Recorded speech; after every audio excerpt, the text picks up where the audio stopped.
दिल्ली में चुनावी सियासत गर्मा चुकी है और आगामी 8 फरवरी को दिल्ली में मतदान होने हैं। 11 फरवरी को चुनाव के नतीजे आएंगे। इसी पर बात करने के लिए हमारे साथ नई दिल्ली सीट से कांग्रेस के प्रत्याशी रोमेश सभरवाल जी मौजूद हैं। इनसे जानते हैं। रोमेश जी, सबसे पहले ये बताइए, इस बार आपकी रणनीति क्या रहेगी इस चुनाव में? कोई रणनीति क्या है? यहाँ पे कोई चुनाव है। ये जो काम करेगा आगे बढ़ेगा, जो काम नहीं करेगा वो आगे नहीं बढ़ेगा। केजरीवाल ने काम नहीं किया नई दिल्ली के अंदर, और मैं कैसे मान लूँ कि दिल्ली में किया होगा?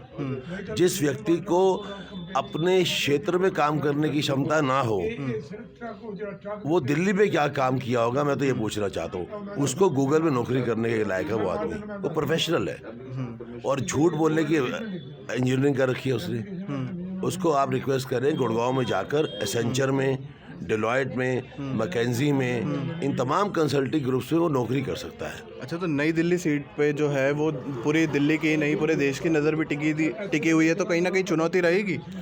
नहीं, उस व्यक्ति ने काम नहीं किया, उसका रिपोर्ट कार्ड यहाँ जीरो है, उसने बेवकूफ़ बनाया और 6 साल से वो कभी आया नहीं।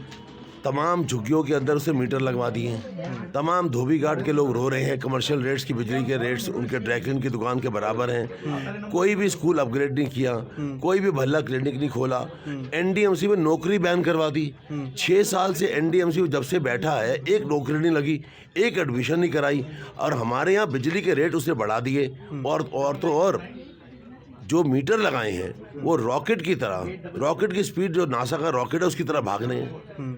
उस आदमी की सोच नहीं है, उसको गरीब आदमी के बारे में कुछ नहीं पता। तो दावे कर रहे हैं कि फ्री पानी है, फ्री बिजली है, शिक्षा में अच्छा काम किया है, स्वास्थ्य में भी जो आदमी जाता है दिल्ली गवर्नमेंट का ऑफिस में फ्री में इलाज है।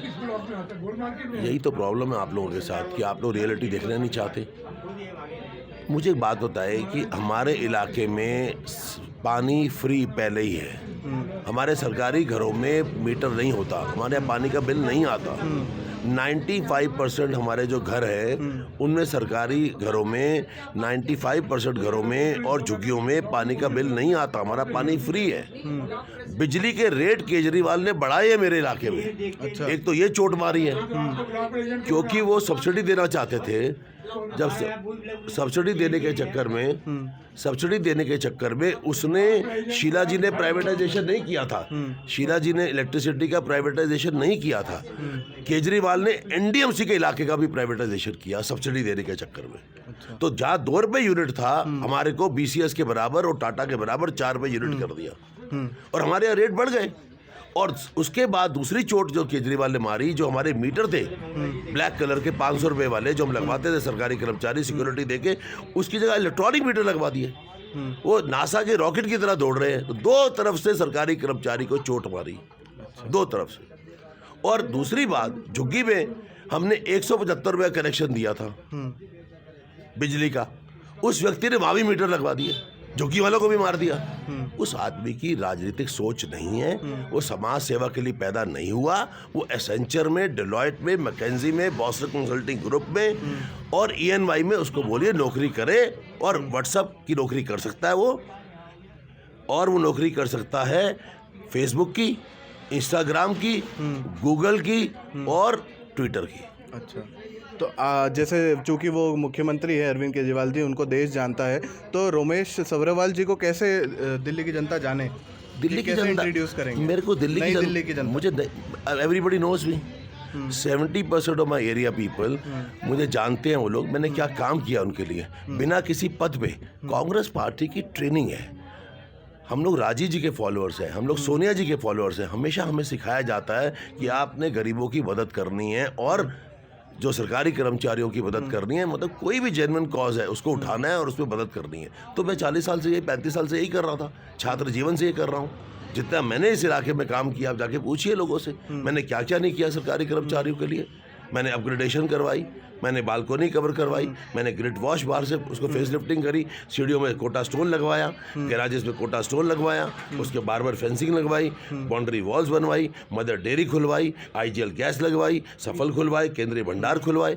उस व्यक्ति को सोच ही नहीं है। वो इन घरों में रहा ही नहीं, उसको क्या मालूम इन घरों की दर्द क्या होती है। सर्वेंट क्वार्टर्स की अलग दर्द है, सरकारी कर्मचारियों की अलग दर्द है, एनडीएमसी कर्मचारियों की अलग दर्द है, सफाई कर्मचारियों की अलग दर्द है, उसके बाद झुग्गी वालों की अलग दर्द है, धोबी घाट की अलग दर्द है, हॉकर्स की अलग दर्द है, ट्रेडर्स की अलग दर्द है, और जो 10% लोग वीआईपी कॉलोनियों में रहते हैं उनकी अलग दर्द है। अच्छा, जो सुनील यादव जी हैं वो बीजेपी के उम्मीदवार हैं नई दिल्ली से, वो कह रहे हैं मैं लोकल बॉय हूँ, मैं यहीं रहा हूँ, मैं यहाँ की जो है जनता की समस्या जानता हूँ, और ये चुनाव जो है कोई लोकल बॉय और वीवीआईपी के बीच में हो चुका है। नहीं, वो लोकल कहाँ से है? बीके दत्त कॉलोनी में रहता है, वो कन्फाइन है, उसने कभी क्षेत्र में काम ही नहीं किया, अभी छोटा है, उसको एक्सपीरियंस चाहिए। अच्छा, उसे बोलिए उसको कोई नॉलेज है इन सब आम चीज़ों की। वो तो मैं जो बोल रहा हूँ वो उसको कोशिश करके उसी में सीख रहा है। अभी वो छोटा है, उसको ट्रेनिंग चाहिए, और बहुत छोटे इलाके के अंदर वो बीके दत्त कॉलोनी में रहता है। अच्छा, जैसे आप बोल रहे हैं उनको अभी जो है सीखने की ज़रूरत है, वो नए हैं, लेकिन उन्होंने कह दिया है कि वो 25,000 वोट से जीतने वाले हैं इस बार। यार वो तो भारतीय जनता पार्टी तो एंटी गवर्नमेंट सर्वेंट है, उन लोगों ने तो बायोमेट्रिक लगाए हैं हमारे माँ बाप के ऊपर। और केजरीवाल भी एंटी गवर्नमेंट सर्वेंट है, उसने लोकपाल बिल में हमारे माँ बाप को चोर बोला है। तो कहाँ से जीतेंगे लोग? सरकारी कर्मचारी पढ़े लिखे हैं यार। मोदी ने क्या महंगाई कर रखी है सुनील, मतलब उसका अपना बैकग्राउंड ही ठीक नहीं है। आप उसकी फैमिली बैकग्राउंड के बारे में मैं पर्सनल अटैक नहीं करना चाहता, जो लोग मुझे बताते हैं आकर वो ठीक ही नहीं है। वो तो अभी छोटा है, उसको अपना कम से कम छोटापन में अभी सीखना चाहिए, काम करना चाहिए क्षेत्र में। कभी उसने क्षेत्र में काम तक नहीं किया, कभी काम नहीं किया क्षेत्र में उसने। अच्छा, तो इस बार आप किन मुद्दों को लेकर जनता के बीच में जा रहे हैं? एनडीएमसी के चुनाव, नई दिल्ली नगर पालिका के चुनाव नहीं होते, मैं चुनाव करवाऊंगा, मैं उसकी ओथ नहीं लूंगा, 2 पदों पे नहीं बैठूंगा। राजीव जी का सपना था 73rd अमेंडमेंट पार्लियामेंट का, 0% हाउस लोन दिलवाऊंगा सरकारी कर्मचारियों को। हमारे माँ बाप का एचआरए कटता है, 60 लाख एचआरए कटता है, सुसमय 2 करोड़ होता है, और उसके बाद जो है हमको जो है कोई सब्सिडी नहीं मिलती उसके ऊपर। एक घर से एक नौकरी होनी चाहिए हमारे लोगों के लिए। बिजनेसमैन का बेटा को रॉयल्टी मिलती है, एक्टर के बेटे को रॉयल्टी मिलती है, हमारे को नहीं मिलती है। तो हम एक ये काम करना चाहते हैं। दूसरा, हम एनडीएमसी में जो बैन नौकरियों का लगवाया है केजरीवाल ने, उसको खुलवाना चाहते हैं, उसको खुलवा के छोड़ेंगे हम लोग, झुग्गियों से मीटर उतरवा के छोड़ेंगे हम। जो धोबी घाट के अंदर जो कमर्शियल बिल बिजली पानी के आ रहे हैं उनको हम डोमेस्टिक पे लेकर आएंगे। सर्वेंट क्वार्टर्स के अंदर जो लोग रहते हैं, एमपी हार जाता है उसके बाद उनको खाली करना पड़ता है, उसके लिए पॉलिसी बनाएंगे कि उनको मकान ना बदलना पड़े। ये तमाम मुद्दे हैं क्षेत्र के। किसी आदमी को भी इन तमाम चीज़ों की, जिसने काम किया होगा बचपन से, उसी को समझ आती है कि मेरे क्षेत्र की पीड़ा क्या है। और मैंने तो ये भी घोषणा करी है कि हर पोलिंग बूथ पर मेरे 166 पोलिंग बूथ है।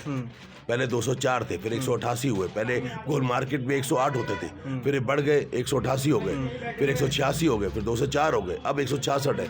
हर पोलिंग बूथ पे रमेश अग्रवाल उनका बेटा है, उनके बीच में हर रात एक रात हर पोलिंग बूथ पे सोऊंगा मैं अपनी पूरी लाइफ। जीतने के बाद 5 साल के लिए जीतूंगा। तो केजरीवाल जी ने तो साफ कह दिया है कि अगर मैंने काम किया है तो वोट कीजिएगा, नहीं तो कोई बात नहीं, वोट ही मत नहीं, कीजिएगा। दिल्ली में जब काम ही नहीं किया, मैं झूठ बोलूंगा आपसे। उसको आता है कुछ, नई दिल्ली की जनता बताएगी। उसको कुछ आता है, कुछ काम करने की सोच है उस व्यक्ति की। मैं आपको बार बार कह रहा हूँ, उस व्यक्ति के को प्रेजेंटेशन करने की, मार्केटिंग करने का, वो गूगल को यूज़ करना जानता है, क्योंकि ये सब टूल्स अब आए हैं। पहले ये टूल्स नहीं होते थे। क्या शीला जी ने काम नहीं किया? क्या HKL भगत ने दिल्ली में काम नहीं किया? क्या खुराना जी ने काम नहीं किया? क्या राजीव जी ने काम नहीं किया? क्या इंदिरा जी ने काम नहीं किया? क्या नेहरू जी ने काम नहीं किया? क्या कांग्रेस ने कभी काम नहीं किया? सोच केजरीवाल सिर्फ इस मोबाइल का, जो ऐप्स आ गए हैं, हो सकता है इन कंपनियों को प्रमोट कर रहा हूँ, दलाली खा रहा हूँ उनकी, मुझे तो नहीं मालूम, क्योंकि वो तो बेवकूफ़ बना रहे हैं। अभी हम आपसे बात कर रहे हैं और अभी हम मोबाइल से इसकी फ़ोटो खींचकर, या अभी फेस टाइम करेंगे, फेसबुक करेंगे, मेरा बेटा देख लेगा बाहर अगर कहीं होगा तो। ये आप लोग साइकोलॉजी अपनी ठीक करिए। आप लोगों ने हाइप कर दिया है। उस व्यक्ति को पॉलिटिकल नॉलेज अगर होती, जन सेवा की भावना होती, तो यहाँ करता। मैं आपको एग्जाम्पल दे रहा हूँ। उनको एक झाड़ू का निशान चीना महाराज ने वाल्मीकि बस्ती से दिया। मुझे चीना महाराज ने बताया, प्रेस कॉन्फ्रेंस में बताया, कि मैं वाल्मीकि जयंती के दिन अपने समुदाय के साथ, अपने वर्ग के साथ 50,000 रुपये इन्होंने हमें दिए। मैंने फाइल पे साइन, रसीद पे साइन किए। तो केजरीवाल ने 30,000 रुपये दिए। तो मैंने कहा 20,000 रुपये कम क्यों है? बोले 20,000 रुपये GST कट गया। उस आदमी की सोच ये है, he is not fit for public welfare. Anybody can do what is doing. ये तो आप भी कर दोगे, 10,000 रुपये अभी इकट्ठे करके दे दे और आप खर्च कर दोगे। उनकी जेब से थोड़ा जा रहा है। 7,000 बसें थी दिल्ली में, 3,000 रह गई हैं, अब 1,000 रह जाएंगी। उस व्यक्ति की पॉलिटिकल सोच नहीं है, ट्रेनिंग नहीं है। राजनेता बनना बहुत मुश्किल है, जनसेवा करना बहुत मुश्किल है। खाली वो मिसलीड, मिस इन्फॉर्म्ड और फ्रॉडगिरी करने की उसको डिग्री है उसके पास, और वही वो काम कर सकता है, क्योंकि वो सुधरने वाली चीज़ नहीं है झूठ बोलने के सिवाय। अगर आपको नहीं विश्वास है, पूछो लोगों से जा जाके कि उस व्यक्ति ने क्या किया है। सबसे बड़ा धोखा उसने वाल्मीकि समाज को दिया, उसके बाद दूसरा धोखा दिया उसने झुग्गी क्लस्टर के लोगों को, उसके बाद उसने सरकारी कर्मचारियों को धोखा दिया, हमको करप्ट बोलकर लोकपाल बिल के अंदर, और हमारे मीटर बड़े लगवाकर, हमारे बिजली के रेट बढ़वाकर, और 6 साल आया नहीं, कोई विकास का काम कुछ किया नहीं। सबसे ज्यादा अगर अपग्रेडेशन ऑफ स्कूल्स की जरूरत है तो मेरे क्षेत्र में जरूरत है। क्यों जरूरत है? मेरे माँ बाप दोनों कमाते थे, मैं पब्लिक स्कूल चला गया। जिसके घर में एक कमाने वाला है वो पब्लिक स्कूल नहीं जा पाता, वो सरकारी स्कूल जाता है, और हमारे माँ बाप के पास बिजनेस कराने के लिए पैसे नहीं होते, तो उसके लिए पढ़ाई एक रास्ता है जब वो आगे बढ़ सकता है। अगर स्कूल अच्छे नहीं होंगे तो उसकी पढ़ाई नहीं होगी, पढ़ाई अच्छी नहीं होगी तो वो आगे बढ़ नहीं पाएगा, क्योंकि बिजनेस कराने के लिए पैसे नहीं है। हमारे माँ बाप ने हमको एक ही हथियार दिया हुआ है, वो उसका नाम है पेन और पेंसिल पढ़ना है। सरकारी कर्मचारी के पास कोई दूसरा हथियार नहीं होता अपने बच्चों के लिए। वो आदमी, एक जर्नी थी प्रिंट मीडिया की, उसके बाद जर्नी आई इलेक्ट्रॉनिक मीडिया की, जिससे मैं और आप बात कर रहे हैं। उस आदमी के टाइम में सोशल मीडिया आ गया, इसलिए लोगों को पागल बना रहा है वो। अच्छा, एक आखिरी सवाल हमारे चैनल के माध्यम से नई दिल्ली की जनता से कुछ अपील करना चाहेंगे? कुछ नहीं, न्याय की लड़ाई है, काम नहीं किया उसने, बहुत हो चुका, खेल पर आया, अब तो अपना बेटा आया। मैं जितना मैंने काम किया इस क्षेत्र के अंदर, मैं समझता हूँ कि गोल मार्केट की जनता, नई दिल्ली की जनता उसको गोल करके भेजेगी। ठीक है, तो ये थे हमारे साथ रोमेश सब्रवाल जी, जो नई दिल्ली से कांग्रेस के उम्मीदवार हैं। इनका कहना ये है कि नई दिल्ली क्षेत्र में पिछले 5 साल में एक भी काम नहीं हुआ, और आने वाली 8 फरवरी को दिल्ली की जनता इसका जवाब देगी। मैं यश शर्मा, नेटरिक न्यूज़, दिल्ली। आप देख रहे हैं नेटरिक न्यूज़, साहस सच कहने का।